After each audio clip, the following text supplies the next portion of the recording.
Greetings from Amsterdam. My name is Julien Jeandesboz. I am an assistant professor here at the University of Amsterdam in the Department of Political Science, and it's my privilege to introduce the social and cultural theme of our course perspective on the Euro crisis.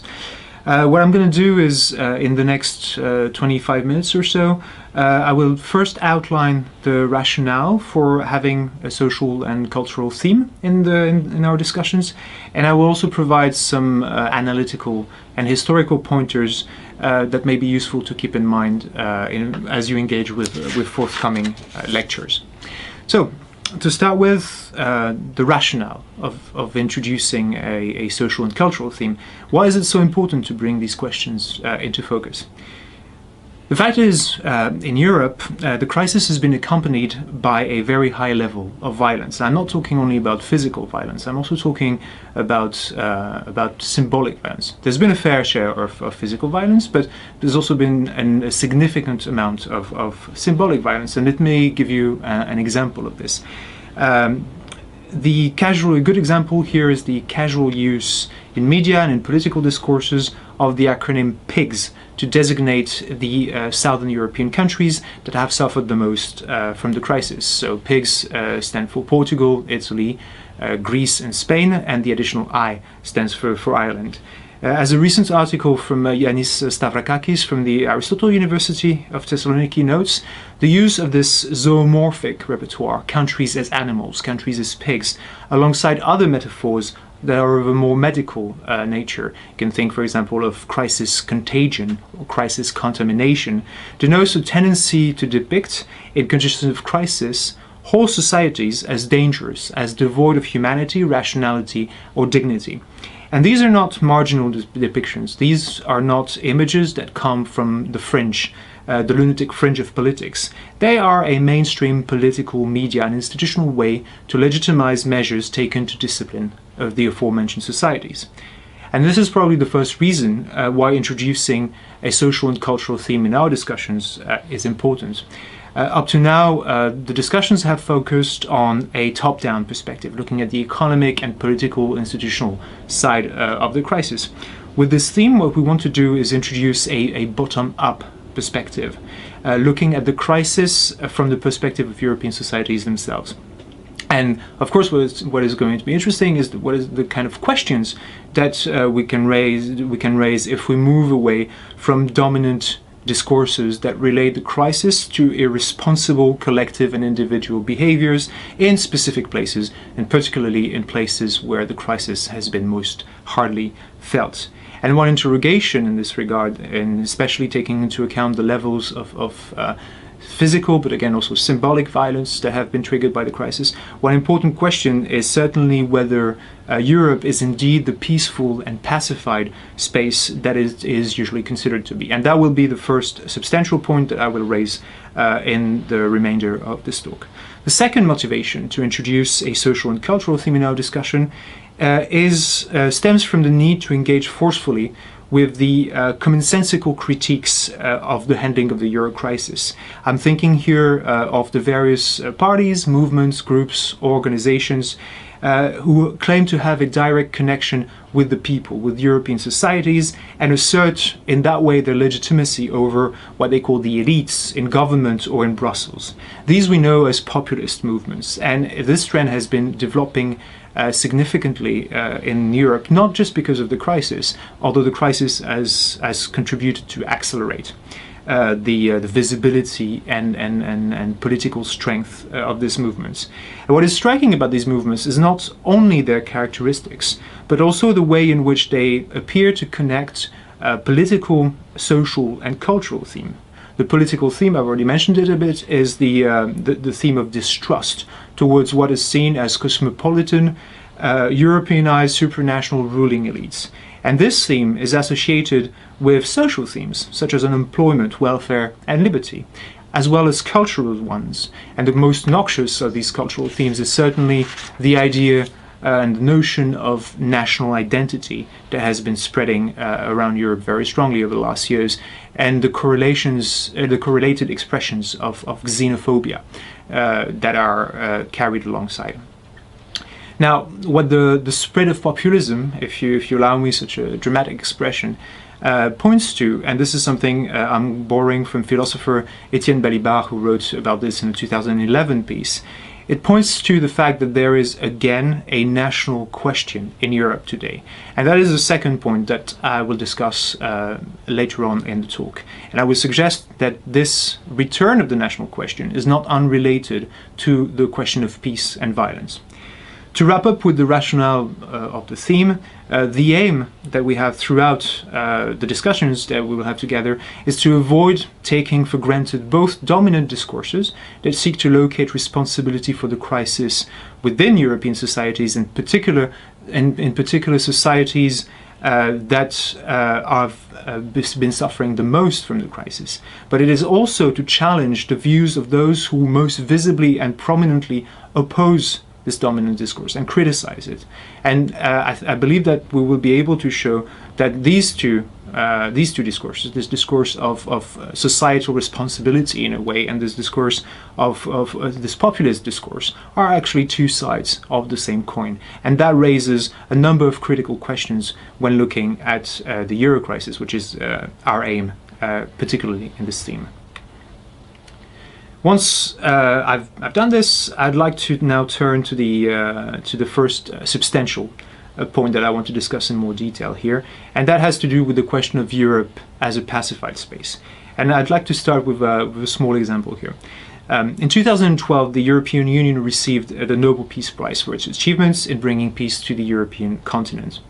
Now, the attribution of this Peace Prize underwrites the notion that Europe, or at least the EU, is a pacified space. But how can we reconcile this celebration of pacification with the occurrences of violence that I've just mentioned? There is a question: is this just wishful thinking? Is this hypocrisy? How can we think about this? Well, firstly, we should not belittle the achievement of putting an end to war on the European continent. The success in putting an end to what historian Eric Hobsbawm calls the European Civil War that raged from the beginning of the First World War to the end of the Second World War. But there are qualifications to make in order to turn this observation into more than just a European self-congratulation exercise. And in order to do that, I hope you will allow me to do a small historical detour, because it is important to understand this Nobel Peace Prize, to understand current narratives about Europe as a peaceful space. It's important to understand how the very early discussions on European integration occurred after the end of the Second World War. And in this context, it's also important to keep in mind that at the end of the Second World War, Europe was in a state of material ruin, was in a state of human ruin, and was in a state of moral ruin. In terms of human ruin, firstly, the Second World War made more than 35 million victims on the European mainland, and 90 million of these victims were civilians, which is a major difference with the First World War, because in the First World War most of the casualties were soldiers, were military personnel. To give you an idea of the material consequences next, in this country, in the Netherlands, it is estimated that about 220,000 hectares of land were lost to flooding because of the actions of the German occupation forces. In terms of the moral consequences, of course, after the end of the Second World War, the Holocaust loomed very large in political consciousness, but also, and I'm following here the work of historian Tony Youth, World War II had been the ideal cover for civil strife. As he points out in his book Post-War, it took about 6,000 German civilian and military police to occupy a nation of 35 million inhabitants, that is France. So in that sense, the European collapse was human, it was material, but it was also moral. It was a legitimacy crisis that the elites who were returning from exile, who had spent the war in London, in Washington, or Moscow, had to confront and come to terms with. But of course, these elites were contested. For some groups within the resistance movements, World War II had offered the possibility and the perspective of a political tabula rasa. They saw the returning elites as compromised because they were the ones who had been giving in to the Nazi regime before the war. And returning governments, by contrast, and I'm going to quote here Tony Ute, saw the local resistance organizations in their countries as a problem rather than as allies. Careless youngsters who would need to be disarmed and return to civilian life, leaving public affairs in the hands of a political class duly cleansed of collaborators and traitors. Anything less would mean anarchy, or else indefinite occupation by allied armies. End of quote. So it is in this context that discussions over European integration occurred. And these discussions saw the opposition between three positions. First position was constituted by the proponents of a Europe of nations, defending the idea of some kind of intergovernmental cooperative status quo between West European nations. The other position was much more radical. It can be found among federalist movements supported by documents such as the Ventotene Manifesto that had been co-authored by a man who is now known as one of the founding fathers of the European Union, Altiero Spinelli. And these radical positions were articulated around the idea of a political union that would bypass the nation states, because for the proponents of this position, the nation states and nationalism were the main reason for the Second World War and needed to be disarmed, so to speak. In between these two positions, you would find the moderate position that aimed at designing a Europe of small steps, where integration would be incremental and start from very concrete matters. Now, as you may know, this is called the Monet method, and this is the position that ultimately prevailed, and this is shown by the signing in 1951 of the Paris Treaty on the European Coal and Steel Community, and by the signing in 1957 of the Rome Treaty establishing the European Economic Communities. Now, whether the method was successful or not, and there's good reasons to think that it was, is not the point that I want to emphasize. What I want to emphasize here is that European integration was a way for pre-war elites to return to public affairs in a context that was characterized by geopolitical tensions at the time. This was the beginning of the Cold War. The European integration became very quickly a Christian Democrat affair, built upon the defiance of these elites towards the aspiration of those, very often very young people, who had been involved in resistance to German occupation. So in this sense, European integration was not only an effort to establish peace on the European continent, but also to reintroduce order, regionally in Western Europe, but also domestically. And this order was based on two premises. The first one is that it was the maintenance of nation-states as the basic political unit in Western Europe. The second premise was the transformation of these states in welfare states, and the aim of this was to curtail what was seen as the effects of savage capitalism that had led to the economic crisis of the 1930s. The aim was to establish what IR scholar John Gerard Ruggie calls embedded liberalism. Another British historian, Alan Millward, argues, looking at this period, that in a way European integration came, and that is the title of his book, to the rescue of the nation states. So this idea that European integration rescued Europe's nation states has a number of consequences. Well, first of all, it entails that building direct connections between European integration and the populations and the societies of European states was not a priority. Now, of course, today we're now used to have European elections. The next one are coming soon. We're sometimes asked to vote in referenda about European integration, but for a long time this was not the case. The first direct elections to the European Parliament, for example, took place in 1979, and the powers of that institution, which is supposed to represent the will and the sovereignty of the European people, were for a long time quite limited. Of course, despite what is very often said, and more often than not by the populist movements I was talking about earlier on, Europe has never been only a bureaucratic project, but certainly to some extent was and remains an elite-driven process. And as a consequence of this, European integration did not do so much to call into question the relation between European states and their populations. It did, but on very specific issues, such as the freedom to move around as workers, later as citizens, or the freedom to conduct cross-border exchanges of goods and services. So in a way, the story that is told by the attribution of the Nobel Peace Prize to the European Union that I mentioned in introducing this point is partial. It does tell us that European integration was successful in accommodating cross-border interstate conflicts and in preventing any kind of violent conflict between the member states. But in the meantime, it obfuscates the fact that Europe has been a place of conflict beyond the horizon of interstate wars, including during the period of European integration, that is the period that opens with the end of the Second World War. And during that period, we've seen battles happening over the state, over the control of the state, and between states and societies. One good example is the case of Italy, which is one of the founding members of the European Economic Communities, one of the founding members of the European Coal and Steel Community, and it is also a country that between 1969 and 1989 experienced a significant upsurge in violence involving the actions of both left-wing and right-wing groups. And these years of lead, as they were called, is something that a number of European countries experienced. Germany also experienced multiple instances of political violence, designed as challenges to the state by groups such as the Red Armed Faction or the Baader Meinhof group. These groups in Germany were active between 1970, but also all the way up to 1998.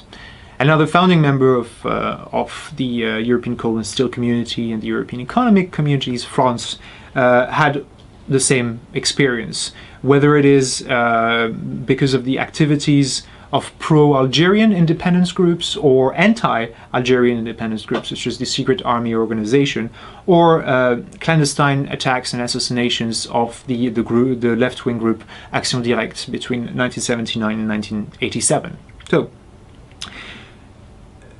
the image of Europe as a pacified space appears to be challenged when we start looking not only at interstate conflictuality but also at the relations between European states and European societies. And it's important to understand again the framework, the context in which this violence unraveled. It's a threefold context. It's the decline of the post-war economic growth and prosperity that starts in the 1970s, and that decline leads to the multiplication of social and labor conflicts. It is also the rise to adulthood of a new generation that has strictly no experience of the hardship of the pre- and post-war years. And finally, it is the static character of political life during these years that is dominated by broad center-right or center-left coalitions in most West European countries, excluding smaller or more marginal political forces from government. And this leads to a point that I want to drive home very, very clearly. While the kind of European integration that was celebrated in Stockholm last year was successful in curbing the kind of cross-border effects of nationalism, it did not address the principle from which these effects stem. That is, the fact that the nation-state remains the basic political unit on the European continent, and that the nation-state-based political ordering of the continent remains central. And there are several, again, implications of this, probably two, that I would like to outline.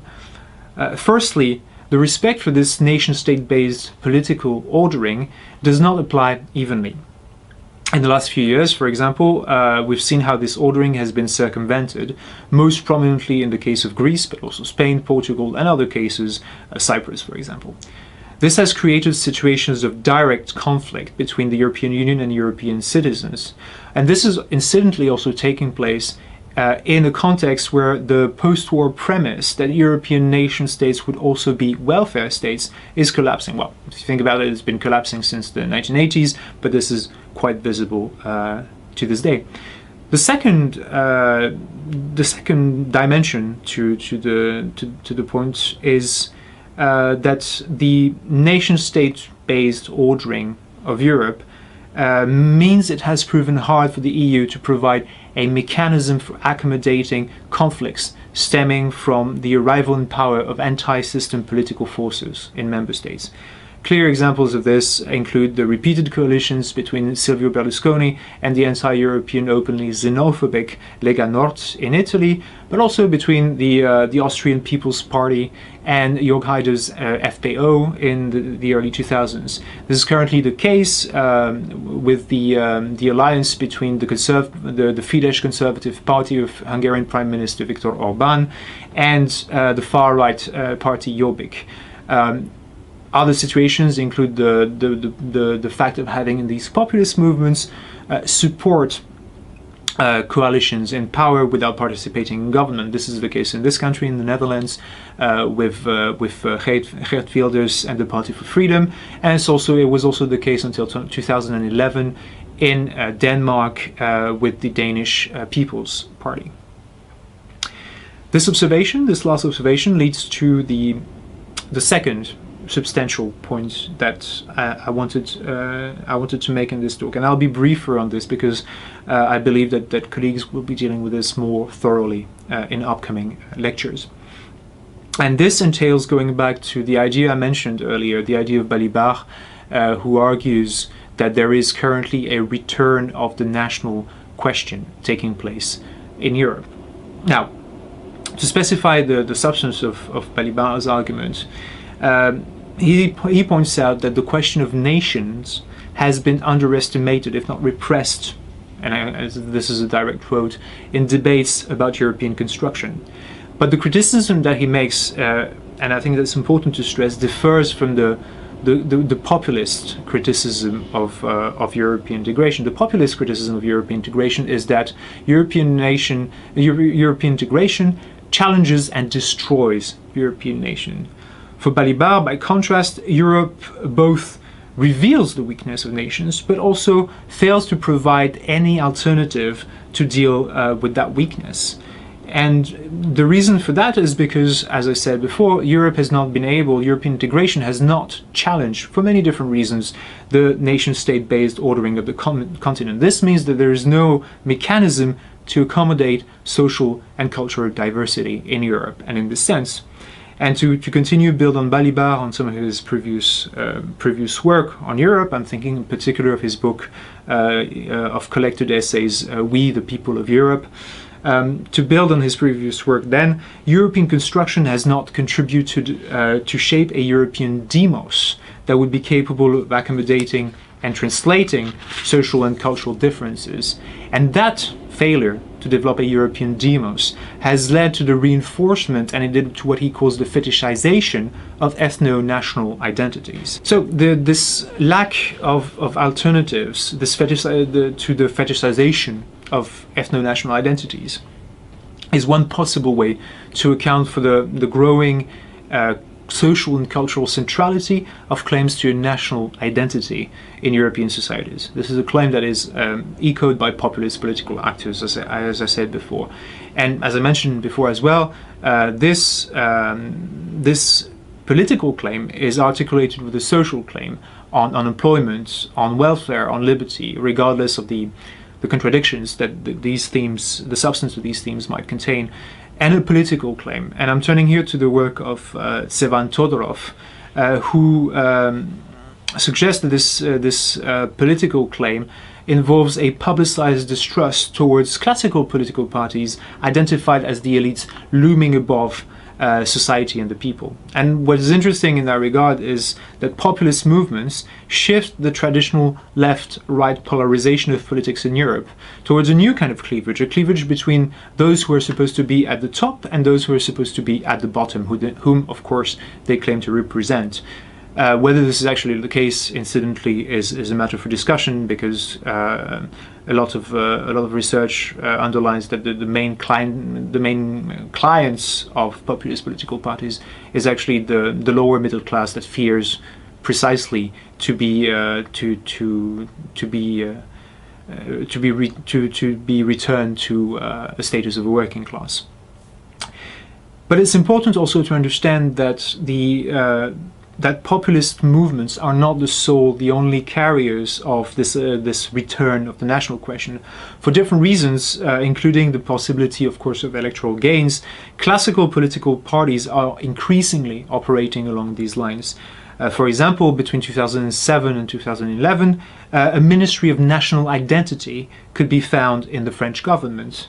Another manifestation of this process, and this is still something I'm still drawing from Todorov, has been increasingly visible since 2010, and that involves the spectacular denunciation of multiculturalism, that is, the coexistence of different cultures within the same society. The debate, interestingly enough, has occurred almost simultaneously in Germany, in the UK, in France, and in the Netherlands.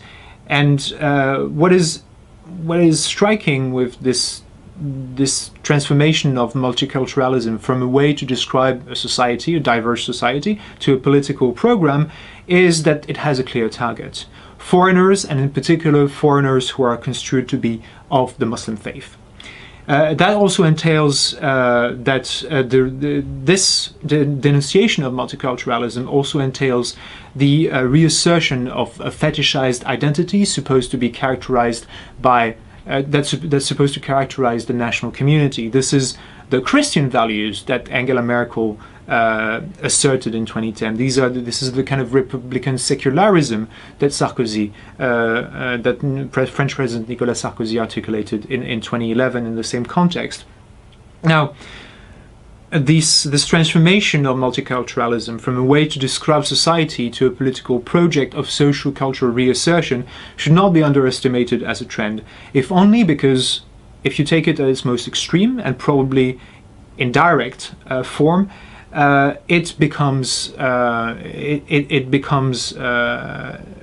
it has dramatic consequences.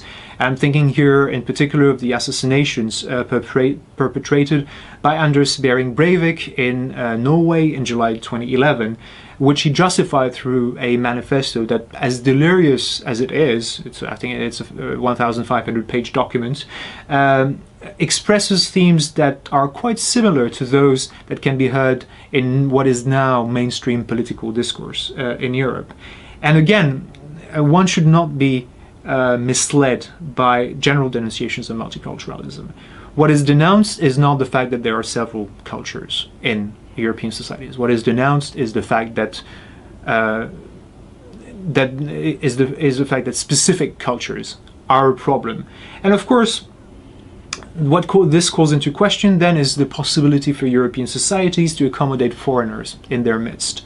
The crystallization of conflict around the presence of citizens and residents who are considered for different reasons. Think, for instance, of the way in which Roma people are treated in Europe at this time. So the crystallization of conflict around the presence of these citizens and these residents that are considered as foreigner is probably where the social and cultural dimension of the Euro crisis is the most acute, and it is where we should direct our attention and thinking in this time. So to conclude this brief introduction to our social and cultural theme, I wanted to point out what I've tried to do. Firstly, I've tried to outline the relevance of examining social and cultural aspects alongside economic and political institutional ones. The key idea here, and maybe one of the take-home points, is the need to look at the Euro crisis from below, whether from the point of view of the social contract, citizenship, or social movements, which are all themes that will be brought up in upcoming lectures. The second thing I've tried to do is to relate this concern with social and cultural aspects to longer historical trends, to outlining that European integration, as successful as it may have been in curbing and putting an end to interstate conflict on the continent, has not challenged the nation-state-based political ordering of the continent. This has prevented the constitution of stronger links between the process of European Union and European citizens beyond specific areas, as I said. This has also prevented the Union from the EU from developing mechanisms to accommodate conflicts between European states and societies. In the last part of the talk, what I've emphasized is how this observation can in turn help us to understand the current trend towards the return of the national question, which is carried by populist movements and increasingly spreading into mainstream political and media discourse. The return of the national question articulates political, cultural, and social themes. Its most acute effect can be found in the growing levels of xenophobic manifestation across European societies. In doing so, I hope that I've been able to provide a few analytical and historical pointers that will be of interest in the discussions you will hold throughout the course, and I just wanted to thank you for your attention.